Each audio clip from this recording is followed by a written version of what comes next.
Hello everyone, I hope you enjoy listening to the story. My name is Eleanor Grace Carter, and I am 33 years old. I bought back the house my mother threw me out of when I was 13, on the exact morning the bank came to evict her. And I stood there in a tailored coat while she clutched the same chipped doorframe she once slammed in my face, still believing the world owed her mercy. The irony almost made me laugh, but my chest felt tight instead. Like something old and buried was scratching its way back to the surface. 20 years ago, that door had closed on a different version of me. A skinny kid with trembling hands and a backpack that was too light for someone being told to survive alone. I remember the rain hitting the pavement in sharp, cold needles, soaking through my shoes as she tossed my clothes onto the driveway like trash. She did not scream. She did not cry. She just looked at me with that flat, tired expression and said I needed to learn how to stand on my own.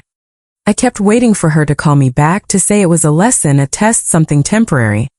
She never did. The door shut, the lock clicked, and the porch light went out. That sound stayed with me longer than the hunger.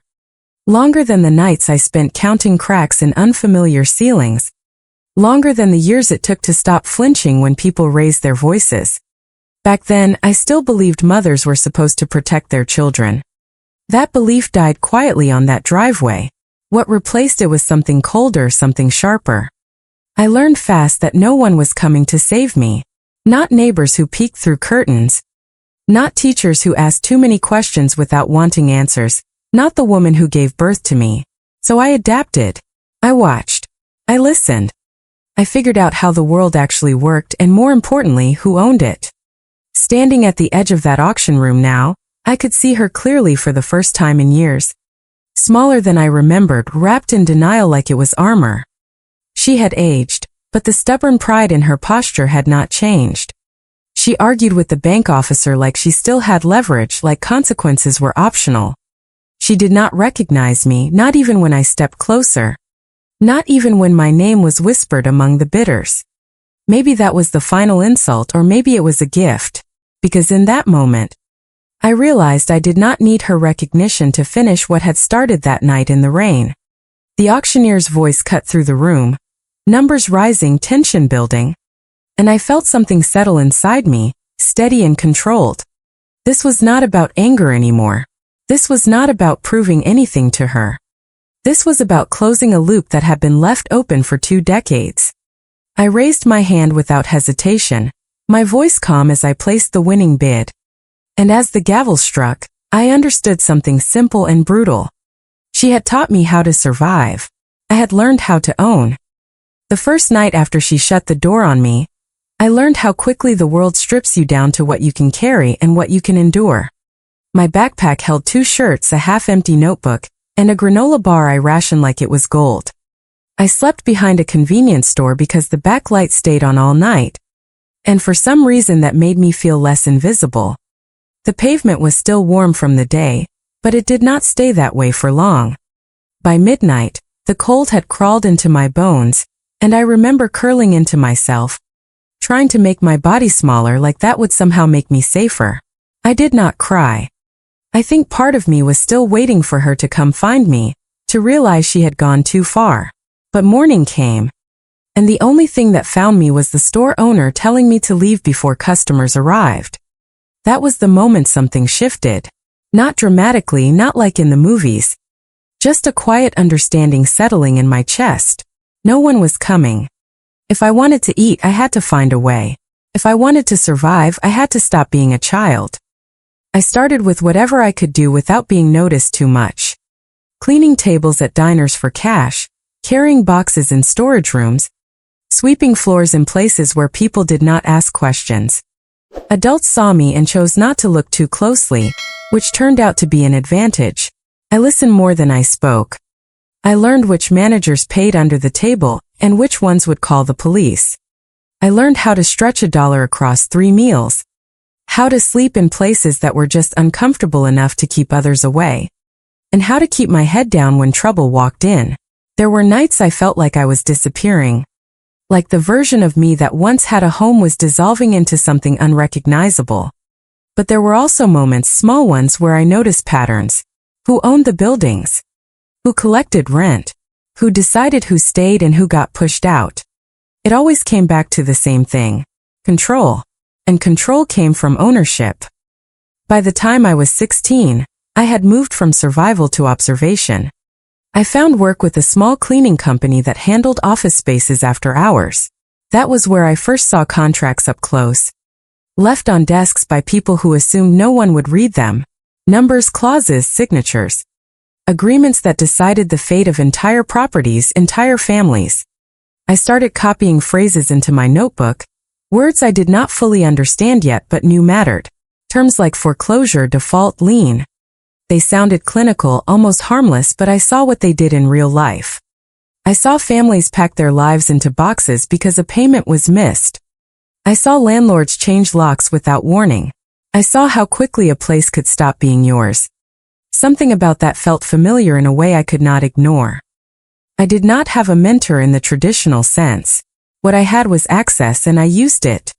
I spent nights in public libraries, teaching myself the language of property law and finance, connecting dots that most people only learned in classrooms I could not afford. I started small, assisting a real estate agent who needed someone willing to work long hours for little pay. I made calls, scheduled showings, cleaned up after open houses. But I paid attention. I watched how deals were structured, how negotiations shifted based on information, how timing could change everything.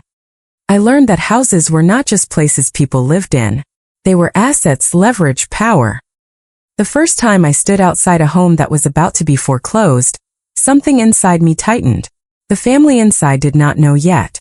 They were still going about their day, unaware that a clock was ticking down on everything they thought was secure. I recognized that feeling before they even experienced it. That thin edge between stability and loss. That was when it clicked for me. This system was not random. It followed rules, predictable ones, and if you understood those rules, you could move within them without being crushed by them. Or better yet, you could use them. Years passed and I built myself piece by piece. From assistant to licensed agent, from agent to investor. From investor to someone who no longer needed to introduce themselves to be taken seriously. I created a structure around me that did not rely on anyone's approval. Quiet partnerships, strategic acquisitions, decisions made behind the scenes. I did not chase attention. I chased position. And slowly, almost without noticing, I stopped thinking about surviving. I started thinking about owning. It was around that time that I came across her name again. Not directly, not at first. It appeared in a list of delinquent properties, buried among dozens of others. The address caught my eye before the name did. I knew that street. I knew that house. When I saw her name attached to it, I felt a strange stillness settle over me. No anger. No rush of emotion.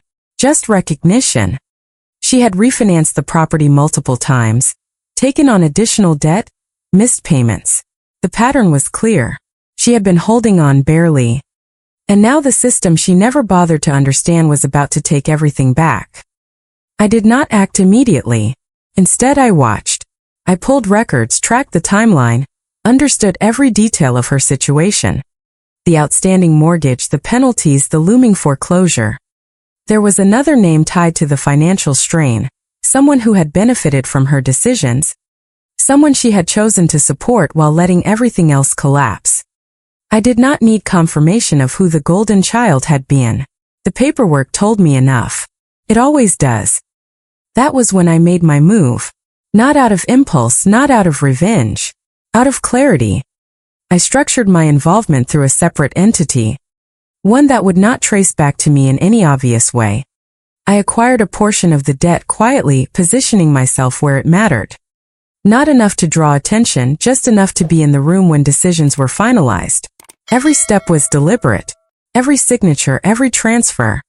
Every deadline aligned with a plan that had been forming long before I even realized it. When the official notice of foreclosure was issued, I was already prepared. The date of the auction was set, and all that remained was execution. I remember standing in my office the night before, looking out over a city that had once felt impossibly large and indifferent. Now it felt different. Not smaller but more defined. More understandable. I thought about that night in the rain, about the version of me who had nothing and no one. And I realized something that surprised me. I did not hate her anymore. I did not need to. Hatred is heavy, and I had learned to travel light. What I felt instead was focus. The morning of the auction I arrived early. Not because I needed to, but because I wanted to see it all unfold from the beginning. The room filled slowly, investors taking their seats, conversations low and calculated. And then she walked in. Older, yes. Tired, definitely. But still carrying that same belief that things would somehow bend in her favor. She argued with the bank representative, her voice sharp, insistent. It did not change anything. It never does at that stage. Systems like this do not respond to emotion. They respond to numbers, to contracts, to obligations that have already been broken. I stayed where I was, just another bidder among many, my presence unremarkable. I listened as the details of the property were read aloud, each fact reducing a lifetime of memories into a set of figures and conditions. Starting bid. Incremental increases. Terms of sale. It was all so clean, so detached from the reality it represented. And yet, this was the language that mattered. This was the arena where outcomes were decided. As the bidding began, I felt that same steady calm settle in again. No hesitation. No second-guessing. Just action aligned with intention. I raised my hand at the right moment, my voice clear when I placed my bid. Each increase measured, controlled. Others dropped out one by one, the competition thinning as the price climbed. And through it all, she stood there watching, not yet understanding what was happening, not yet seeing me for who I was. And in that moment, I knew something with absolute certainty. This was never about getting back at her. This was about completing something that had been set in motion years ago. This was about ownership in every sense of the word. The auctioneer's voice moved like a metronome, steady and indifferent, each number slicing the air into clean measured pieces. And I stood there with my hand resting at my side, waiting for the exact moment when hesitation would cost someone else the advantage. Bidders dropped out in predictable patterns, some too cautious, others too aggressive too early. And I let them exhaust themselves while I watched the room, not just the numbers but the reactions, the subtle shifts in posture, the flicker of doubt in their eyes. This was never chaos. It only looked that way to people who did not understand the rhythm. When I raised my hand again, my voice did not rise, did not strain, it cut through clean and calm. And the auctioneer repeated my bid with the same detached tone he had used for every other number, but something in the room shifted. The price had crossed into territory where only those with clear intent would remain. That was where I had always planned to be. She was still arguing with the bank officer when the final round began, her voice sharp, brittle, clinging to fragments of authority that no longer existed, insisting there had to be a mistake, that she needed more time, that this could be fixed. The officer did not even look at her anymore. He had already moved on.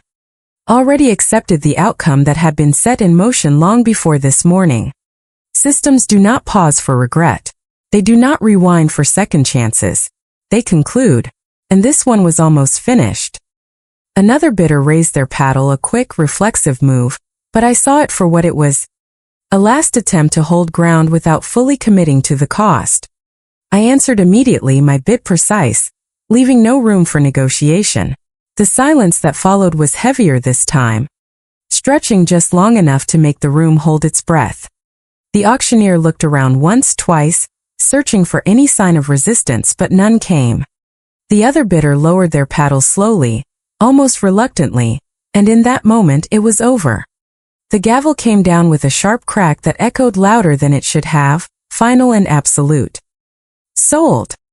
The word settled into the room like dust after a collapse, quiet but impossible to ignore.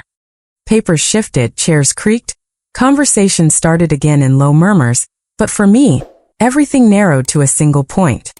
The agent approached with the contract, polite, efficient, already moving to the next step as if this were just another transaction among hundreds. To them it was. To me, it was the closing of something that had begun on a rain-soaked driveway 2 decades ago. I took the pen, feeling its weight between my fingers, and signed my name without hesitation. Clean, deliberate strokes. Ownership formalized in ink. That was when she finally looked at me. At first, it was just curiosity, a reflexive glance toward the person who had just taken everything she was trying to hold on to. Then confusion as her eyes lingered a second too long, searching for something familiar. Recognition did not come all at once. It unfolded slowly, like a memory she did not want to access but could not avoid. I watched it happen in real time. The moment her mind connected the face in front of her with the child she had pushed out of her life. Her lips parted slightly but no sound came out. For the first time since she walked into that room, she was silent. I did not move. I did not offer a greeting, did not soften my expression, did not give her anything she could interpret as invitation. I simply stood there holding the signed contract. The weight of it far greater than the paper itself. She took a step toward me, hesitant now, uncertain in a way I had never seen before. The woman who once spoke in absolute terms, who decided fates with a single sentence, now looked like she was trying to understand the rules of a game she had never bothered to learn. This is not possible, she finally said, her voice lower, stripped of the sharpness it carried moments ago. How are you here? I let the question hang for a second, not because I did not have an answer, but because I knew she would not understand it even if I gave it to her in full. There are things you only learn by living through them, by enduring them, by being forced to adapt when everything familiar is taken away. I had done that. She had not. You told me to survive, I said, my tone even almost conversational. I did. Her face tightened, the lines around her mouth deepening as she searched for a way to regain control of the situation. I was trying to teach you something, she said quickly, the words coming out in a rush now. You were too dependent. Too soft. I had to make you stronger. You cannot blame me for what happened after. There it was. The justification. The reframing of cruelty as necessity. It would have meant something to me once. It would have cut deep, reopened wounds I had spent years closing. But standing there now, it felt distant, almost irrelevant. Like listening to a story that no longer belonged to me. You did not teach me, I replied, my voice still calm, still controlled. You removed yourself. Everything after that, I figured out alone. She shook her head, stepping closer, her hands lifting slightly as if she wanted to reach for me but was not sure she had the right. Then help me, she said, and for the first time, there was something close to desperation in her eyes. This house, it is all I have left. We can work something out. I am still your mother. The word hung between us, heavy and fragile at the same time. Mother. It used to mean safety, certainty, belonging. Now it felt like a label without substance, a title disconnected from action. I looked past her for a moment, toward the doorway that led outside. Toward the world where this transaction would take effect, where locks would be changed, where ownership would shift in ways that could not be undone.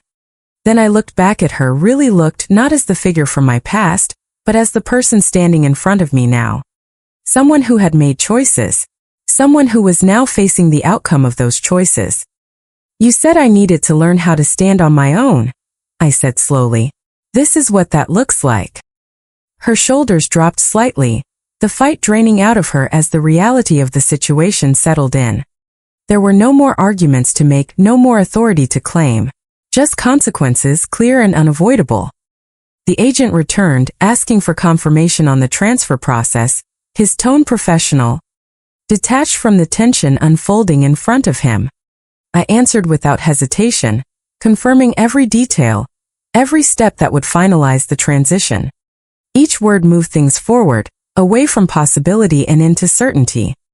As the paperwork was completed, I felt something shift inside me, not a surge of triumph, not a wave of satisfaction, but something quieter. Resolution. The kind that does not need to be announced. The kind that settles into place without drawing attention to itself. The loop had closed. The door that once shut on me had led me here, to this exact moment, where I was no longer the one left outside. When it was done, I turned to leave, the contract secured, the outcome decided. She called my name once, soft, uncertain, as if testing whether she still had any claim to my attention. I paused for a brief second, not turning back, just acknowledging that the sound existed. Then I walked out. I did not go back to the house immediately.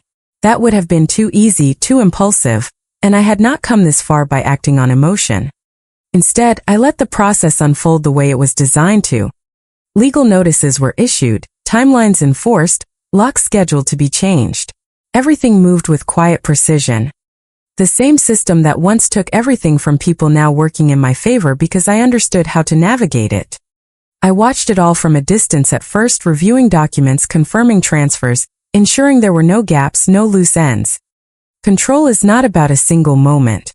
It is about making sure every step after that moment holds. 3 days later, I stood in front of the house again. It looked smaller than I remembered. The paint was worn, the edges of the porch chipped, the yard uneven in a way that told a story of neglect. Time had not been kind to it. Or maybe it had simply revealed what was always there once the illusion of stability faded. I stood at the gate for a moment, my hand resting lightly on the metal latch, feeling the faint vibration of memory rather than anything physical. This was where I had once stood, soaked in rain, waiting for a door that never opened again. Now the gate gave way with a simple push, no resistance, no hesitation. The front door was unlocked, not out of carelessness, but because it no longer mattered to the person who had been holding on to it. I stepped inside slowly, the air stale, carrying a faint scent of dust and something older. Something that had settled into the walls over years. The layout had not changed. The same narrow hallway. The same worn wooden floor that creaked under my weight in almost the exact same places. My body remembered before my mind did. Each step felt familiar in a way that was both grounding and unsettling. I moved through the rooms without rushing. The living room still held the outline of furniture that had been removed. Faint shadows on the floor where weight had pressed down for years. The kitchen was cluttered with remnants of a life that had been unraveling. Unpaid bills stacked near the sink, dishes left unwashed. Small signs of strain that had built up over time. I did not touch anything at first. I just looked.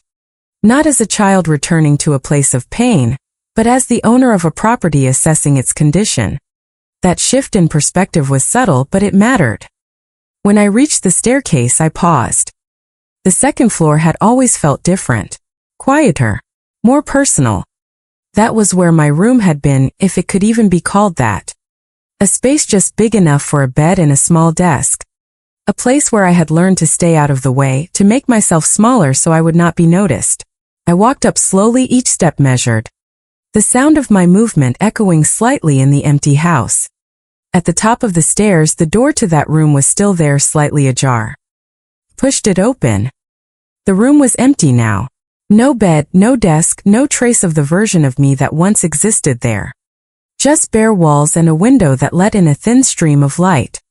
For a moment I stood in the doorway, not stepping in, just observing the absence. It would have been easy to fill that space with emotion, to let memory dictate what I felt. But what I felt instead was clarity. That room had not defined me. It had contained me for a time, but it had never determined who I would become. I stepped inside and walked to the window. From there I could see the driveway, the exact spot where I had stood that night. The angle was the same. The distance had not changed. Only I had. A sound behind me broke the stillness. I turned slightly, already knowing who it was before I saw her. She had come back. Of course she had. People do not let go of places like this easily, even when they no longer have the right to claim them. She stood in the hallway, just outside the room, her posture hesitant, her expression uncertain. There was no anger in her face now, no sharp edges, just something softer, something closer to fear. "I thought you would come here," she said quietly. I did not respond immediately. Instead, I turned back to the window for a second, letting the silence stretch just enough to settle between us. Then I faced her fully. "This is my property now," I said, my tone neutral. Not cold, not warm. Just factual. She nodded slowly, as if accepting something she could not argue against. "I know," she said. I needed to see it one more time." Her eyes moved around the room, taking in the emptiness, the absence of everything that once filled it. There was a heaviness in the way she looked at the walls, as if she was trying to reconstruct something that no longer existed. "You could stay," she added after a moment, the words coming out carefully like she was testing them. At least for a little while. We can figure something out. I can fix things. I watched her closely, not the words themselves, but the intention behind them. This was not an apology. It was an attempt to restore a version of reality where she still had some control, some ability to influence the outcome. It was familiar. It was also too late. There is nothing to fix, I said. Her shoulders tensed slightly, and for a second I thought she might push back. Might return to the version of herself that argued, that demanded. But she did not. Instead, she took a small step into the room, then stopped. As if she was unsure how far she was allowed to go. I was wrong, she said finally, the words quieter than anything she had said before. About a lot of things. I held her gaze steady, not dismissing what she said. But not accepting it as something that could change what had already happened. Regret does not rewrite history. It only acknowledges it. You were, I replied. The simplicity of that answer seemed to settle something in her. Not resolve it, not erase it, but define it. She nodded once slowly, then looked past me toward the window again. So what happens now? She asked. I turned my attention back to the room, to the space, to the structure that had carried so much weight for so long. Then I stepped past her, moving toward the door. Now, I said, pausing just long enough for the words to land, you learn how to stand on your own. I walked out of the room, down the stairs, through the hallway, and toward the front door without looking back. I closed the front door behind me with a quiet click. The same sound that had once marked the beginning of everything I had to endure. Now signaling something entirely different, something final. The air outside felt lighter, or maybe it was just me. For a moment I stood on the porch, looking out at the street that had once felt endless and unforgiving. The place where I had learned that survival was not given, it was taken. Cars passed by without slowing, people moved along their routines, unaware that for me, this small patch of concrete held the weight of 2 decades. And yet, it no longer pressed down on me the way it used to. That surprised me more than anything. I walked down the steps slowly, not out of hesitation but out of awareness. Letting each step register, letting the moment settle instead of rushing past it. The driveway was exactly where it had always been, the same cracked surface, the same faint discoloration where rainwater used to collect. I stopped at the edge of it, looking at the spot where I had once stood, soaked and shaking, waiting for a door that never reopened. Back then I thought that moment defined me. I thought being left behind meant I was worth leaving. It took me years to understand that it said more about her than it ever did about me. Inside the house I could hear faint movement, slow, uncertain. As if she was still trying to make sense of the space now that it no longer belonged to her. I did not turn back. I did not need to. Whatever needed to be said had already been said, not through words, but through everything that had led to this point. Ownership is not just about property. It is about reclaiming the parts of yourself that were taken. The pieces you had to rebuild without guidance, without protection. And standing there, I realized I had already done that long before I signed my name on that contract. I reached the gate and rested my hand on it for a brief second, the metal cool under my palm. There was no anger left in me, no desire to prolong what had already resolved itself. Some people look for closure in apologies, in reconciliation, in rewriting the past into something softer. I did not. I found mine in clarity. In understanding exactly what happened and choosing what it would mean for me going forward. She had made her choices.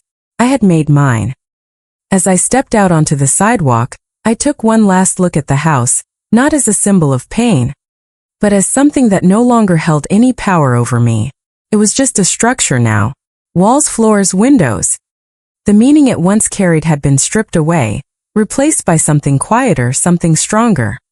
I did not need to destroy it to move on. I only needed to stop being defined by it. I turned and walked away without looking back again, my steps steady, my pace unhurried. The weight I had carried for so long finally settling into something that no longer needed to be carried at all. In the end, I did not win because I took something from her. I won because I finally took myself back. The house was never just a house. It was a memory, a wound, a question that stayed with me for 20 years. And now it is just a place. Nothing more. Nothing less. Some people will say I was too cold. Others will say it was justice. But here is the truth. Sometimes closure does not come from forgiveness. It comes from standing where you once fell and realizing you are no longer the same person. So tell me, if you were in my place, would you have done the same or chosen a different ending? If this story made you feel something, do not forget to like, subscribe, and share your thoughts in the comments. I read every single one.